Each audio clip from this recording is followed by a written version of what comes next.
So this is a good segue. I want to talk about this because increasing visibility into our spam fighting is extremely important. We need to know how well we're doing.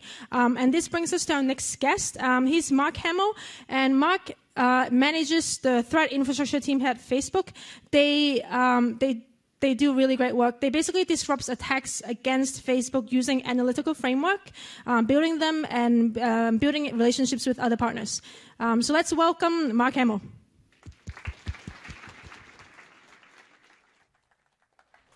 Thank you.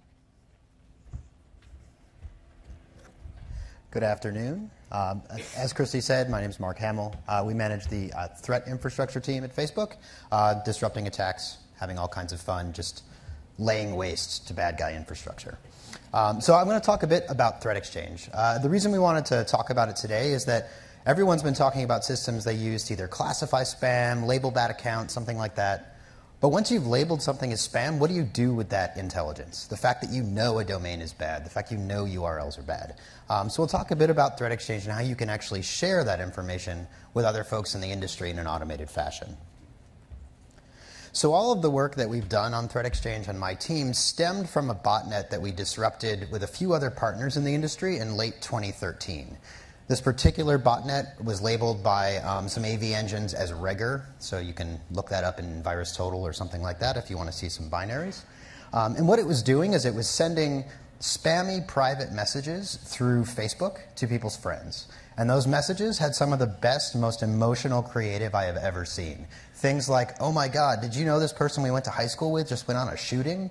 Like, who's not going to click on that, right? Like, that's a really, really like evocative message.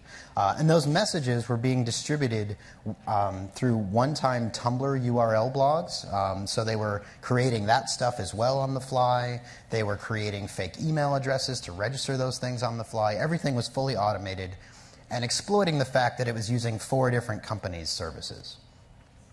So the way that we tackled this is we all kind of got together, sometimes physically in the same room, and talked about this. And as you can imagine, like, we were successful in the end, but we're like, why do we do it this way? It's really cumbersome, and God forbid, like, we all have to fight 2 things at the same time, because we're going to totally screw that up.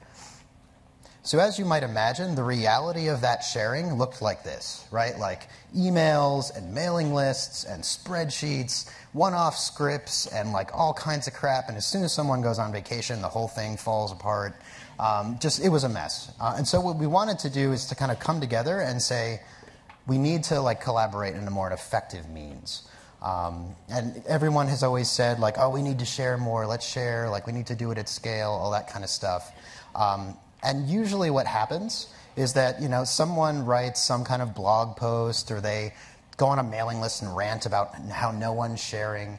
But what you see behind me is the real fallout, right? We have like some spammer or other bad actor that with minimal cost and infrastructure is able to exploit 6 of us at the same time, steal money, send spam, monetize it in some way. And none of us know that the other one is experiencing the same problem at the same time. And it's pretty obvious that that's happening, right? Because we all built the same system, right? It's doing the same thing. So what we need to do collectively is to start to close or at least narrow those information gaps between each other so that we can make these bad actors that have literally sometimes 1 IP and 1 email address to spam, especially the 419 guys, that it's just not going to work if they pick up and go to another bank or they go to another social network. They're going to have to rethink their entire approach. But as we all know, sharing's been hard. It's difficult for a variety of reasons. And there's a lot of different people out in the industry that are trying to solve this problem, right? Like, this has been going on for years. There are things that some people call ISACs, which are good because they have the legal framework for sharing data. They allow your companies to exchange, but they don't necessarily provide the technical infrastructure to actually do it. There are some, believe it or not, government clearinghouses, but those are just rife with problems in terms of legality issues and like who they're actually allowed to provide data to. Very often, if you're not the actual custodian of that data, you can't get it. So you're not really going to get anything that you don't already know. And then there's also for-profit sharing platforms that let you do this. But again, they're for-profit, so they charge up front, sometimes very expensive. And so it makes it hard to get a lot of people into one place to talk to each other, because not everyone necessarily has the budget or the interest to pay for those. So while we had these discussions with our initial partners for what became ThreatExchange as we were disrupting this botnet, we sort of realized that instead of having like a nonprofit third party that we all pay into, or establishing an ISAC, or going into one of those for-profit platforms and all buying into it, it was really better for one of us within that industry to kind of front the resources to build a platform for sharing data. And because the incentives really align well, right? Because we're experiencing the spam just like everybody else is. Like, we want it to go away. And our incentives are not just to like detect the spam, but actually stop the root cause of the spam. Because if you can get the 14-year-old that's running the botnet to stop, you don't have to build classifiers and like adapt to his new like latest URL shortener that he's using. You can just not have to fight him at all anymore. So the result of those discussions was what became ThreatExchange. It's a API-based platform for sharing what you want with who you want. So what do I mean by what? Sharing what does that stuff mean? There's, at a broad, like high level, there are 3 categories of types of information you can share through ThreatExchange. Indicators of compromise. So this is the things you typically deal with spam. Domains, URLs, maybe like certain user agent strings, things like that, IP addresses that you use to kind of key off on and classify and cluster. You can share malware, so the hashes of samples you've found, the samples themselves, but you can also share groups of malware that you've kind of like bundled together either through like an automated fashion, maybe through an AV signature, or just through manual analysis. And finally, we added support for signatures. So if you have some reasonably abstract or generic way to detect a particular type of attack, you can share that intelligence as well. We currently support for that bro, snort, suricata, yara, and of course, regular expressions.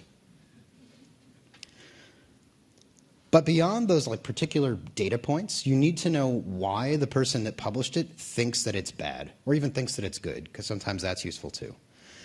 So we like to relate the why, not just the what, within ThreatExchange. And what that comes down to is that for every piece of data that gets pushed into the exchange, there's a confidence score that someone can set. They can rate how malicious they think it is. So it could be that I have no idea, I just saw this and it looks weird, to like definitely malicious every single time. You can have my paycheck if you think I'm wrong. And also too, like the notion of resharing, because that's a very common issue, is that you'll receive some like information on an attack from someone and be like, oh, okay, this is affecting my product, but this like subsidiary of ours, like they should know how to protect themselves against this as well. So we adopted what's known as the traffic light protocol. So you can basically tell someone, now that you have this data, you can do it, maybe you can go ahead and share it publicly, or you have to keep it to yourself, that kind of thing. And then finally, things like severity as well. We define that as a notion. So you can say like, this is an indicator, but it's just this kind of lame adware campaign. They don't really monetize well, no big deal, to like, oh my God, it's the like North Korean cyber army. They're going to wipe all your drives unless you do something this instant. So another way we relay context within ThreatExchange is through connections, because at its core, the ThreatExchange platform is a graph database. So just like everything else at Facebook that's a graph database, we use the same technology. So you can establish connections between the data points that you push in and sort of share the knowledge that you've learned as you study an attack and learn how it works. So in this particular example, we have two malware samples that are on the left, and then 2 indicators of compromise that are on the right. And maybe those indicators came out of some work you did, and you noticed that a particular malware sample expresses that indicator of compromised behavior. Maybe it talks to a domain when it starts up. And as you do more research, you figure out, oh, okay, this other sample has this other domain it talks to, but oh, look, they both talk to the same one. So these 2 samples are related in some way because they're expressing a similar indication of behavior. And as you continue to work on it, you also then go a little bit further and write, like, let's say, like a Yara signature to detect the traffic, or a way to detect it in like spam as it's going through your site. And you can share that signature as well, all in ThreatExchange, connect them all, wire them all together. And that way, if someone else in the exchange trips upon just one of those data points, they have the way to easily traverse and learn about the rest of it. So they'll get that signature, they'll see the other indicator of compromise, maybe more malware samples if they didn't even know it was a malware-related attack. All that stuff they can learn without having to reinvent the wheel. So I've talked about what you can share. Now we have to talk a bit more about like how do you share it with only the people you want to share it with. Because sometimes you want to be able to share data really broadly and be like, anyone that wants to know anything about this attack, by all means, like, go out and fight it. Please help me in this fight. But other times you may have something that's maybe either more operationally sensitive. Maybe it's one like, you know it's out there, but you have no idea how to stop it yet. And you're just kind of like throwing things out to some friends that you know to hope that maybe they can help you get to the bottom of it. So in ThreatExchange, we support currently 2 and soon to be 3 models of sharing. You can share indicators or malware or signatures with everyone in the exchange. You can share it with a specific subset of members. So you can say like this person, and that person. And then coming in July, we'll support the notion of like standing groups. So you can set up like all the social networking companies and then just automatically any social networking spam indicators that you have, you can just push out to them. One of the other things that we've learned since we launched a few months ago is that everyone has an opinion about everything. So as we've kind of talked before, and I've talked with some of the folks in the audience today, when you start publishing indicators and let other people talk about them, 1, everyone has a different opinion about every single indicator that's in there, and B, you can't often even agree on what bad means. For some people, like nutraceutical stuff is horrible, worst crime ever committed, must go away, and other people are like, I could take it or leave it, all I really care about is malware. So one of the things that we're working on now, and again we'll be releasing in July, is the ability to see if they've actually shared the information with you through the exchange, each person's opinion about a particular indicator or a particular piece of malware. So as you pull that data down, you'll be able to see like, oh, okay, this one company that's in the same industry vertical as me, that understands the threats I face, they think it's bad. But then these other companies are like this open source intelligence feed that just collects phishing pages. They don't really seem to think it's a big deal. But I know historically their feed's not as good for me, so I just won't pay attention to that opinion.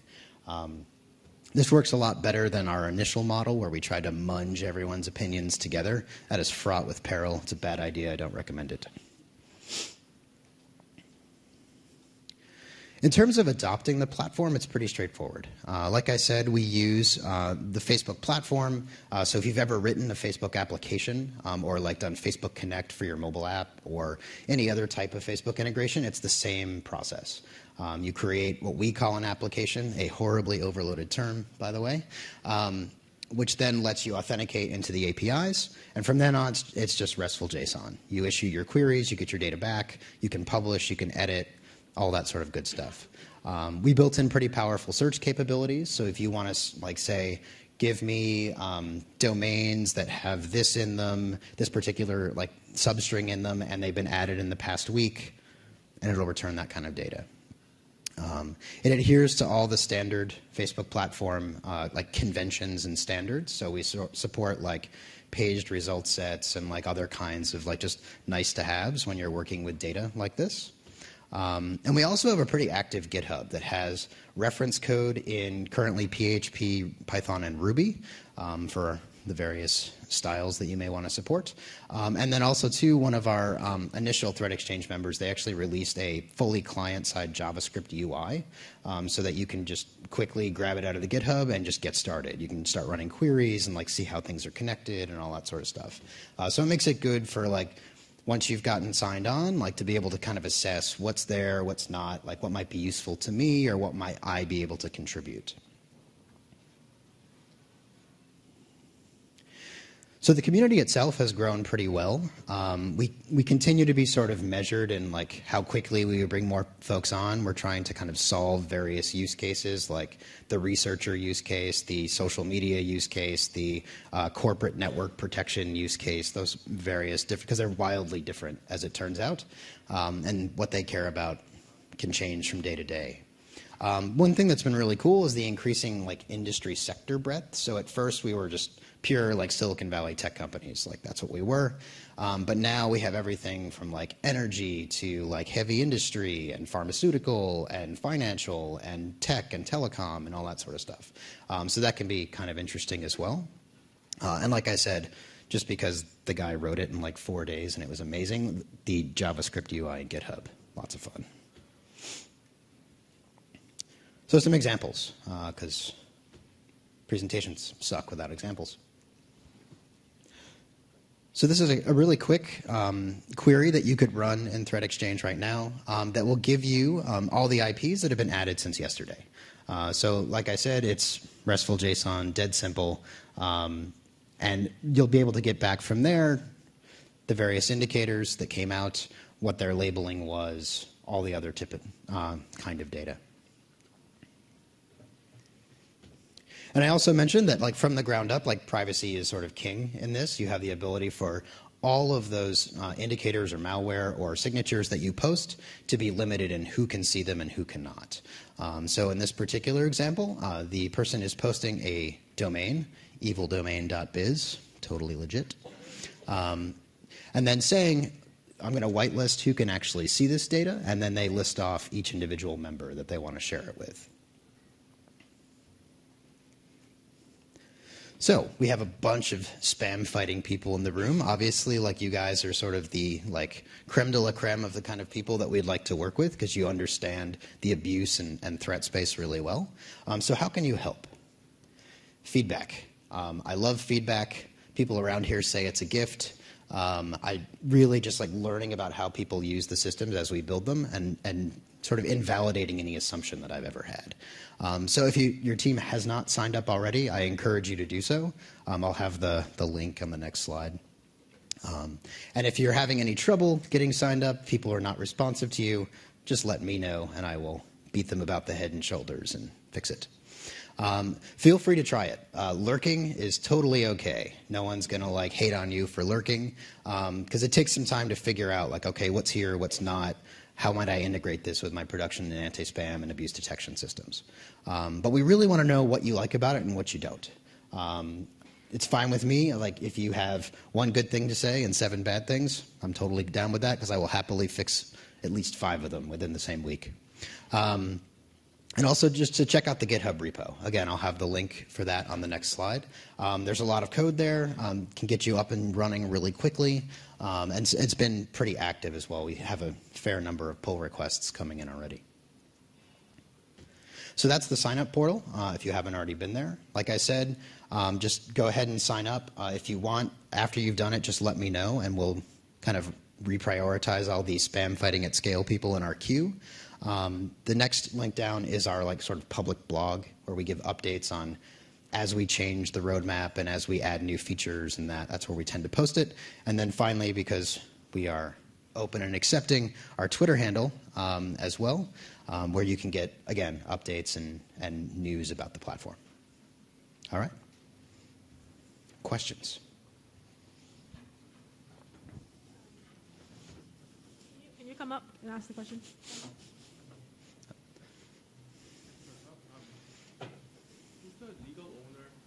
Data?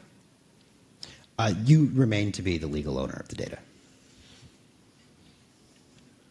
So the obvious question is, what happens if one of your members gets their account compromised by a spammer? Fantastic question. So one of the cool things about building on top of the Facebook platform is that the anti-spam systems that you've seen us talk about today, Sigma, Haxel, all that fun stuff, applies on ThreatExchange as well. So we have the ability to write policies against, as people run queries, as they attempt to write data into the system, even like where their logins are coming from, which is one thing I'll actually point out that's like a little known feature of Facebook platform, that once you create an application, you can actually say, like, traffic from this application can only come from the following IP subnets. It's something I highly encourage you to do if you're not doing already. But it's a great way to help, like, prevent that. It at least requires that the attacker not only have compromised your account, but also be in your network as well. So it's just another defense in depth kind of strategy. Hi, do you have a sense of how much data is shared publicly versus shared with individuals? And if people are just sharing with individuals, how do you, like, get into that cool crowd?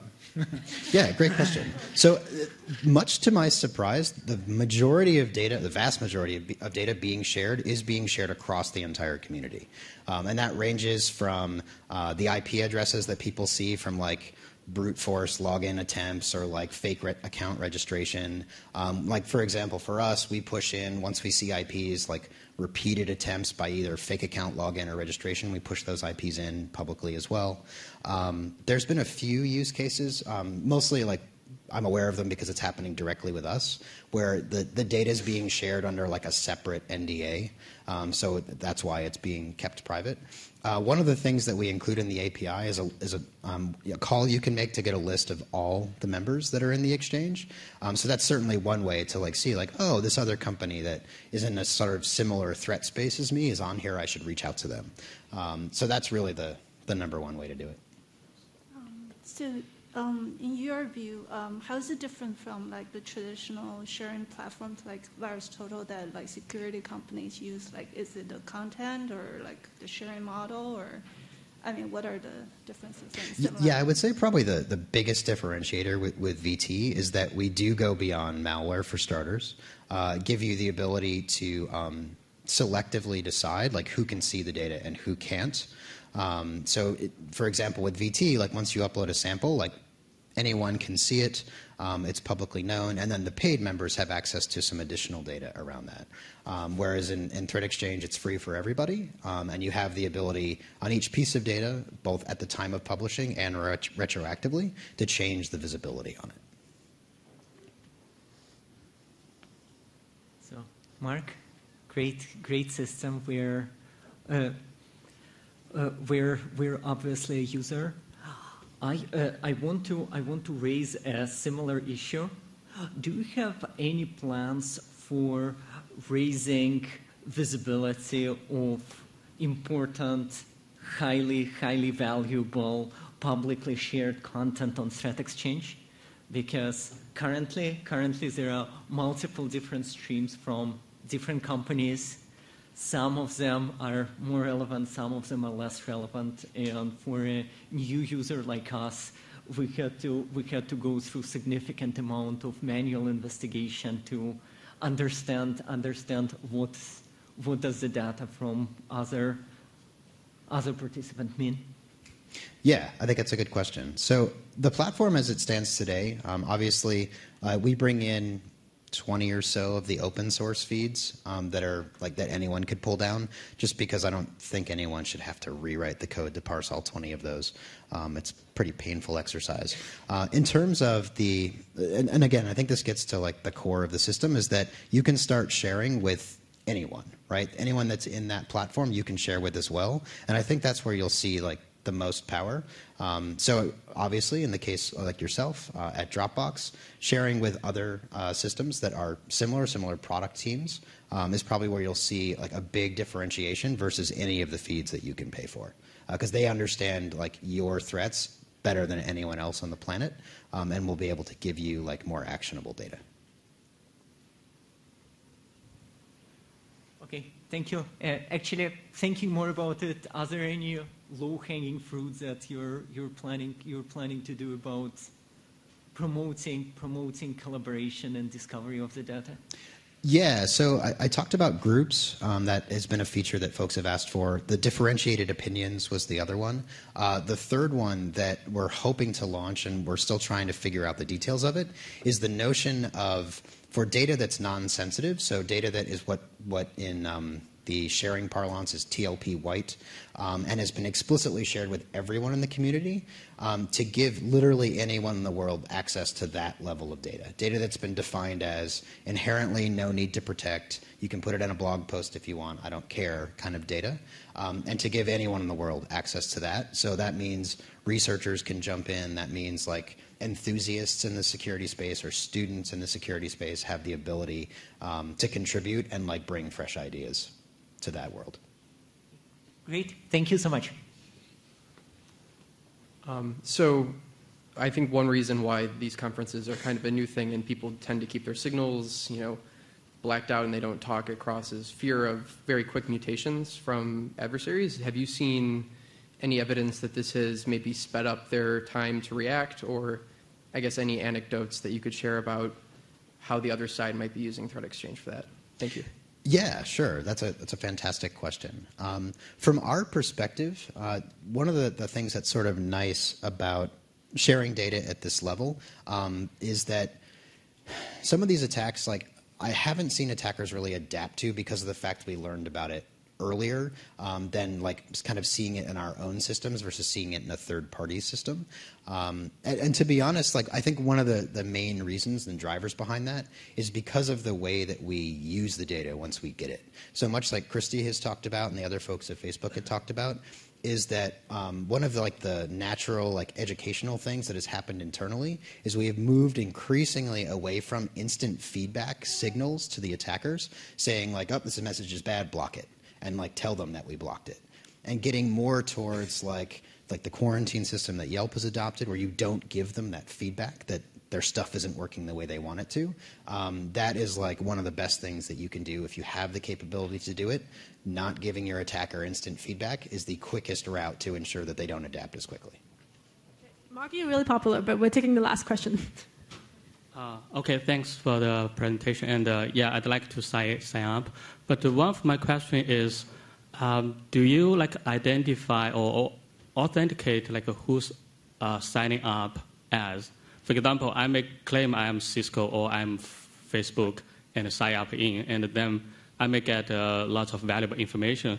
And maybe as spammer, I also want to sign in and to know which IP address or URLs you already think is spam. Yes. Yeah. Fantastic question. So in terms of vetting for new members, that's part of the reason that we are being sort of measured right now, is we have a system that we think is good, but we want to make sure to test it. So we do a lot of vetting around the email addresses where these communications come from. When we go through the legal agreement, actual signing of it, we are able to communicate directly with those folks. Certainly in terms of the company you're claiming to be from, we check that out as well. I've already found one company that I think is a front for someone, so that was kind of fun. So yeah, we do spend a lot of time and effort around vetting the applicants. So we'll take a short 10-minute break. We'll come back at 2:20.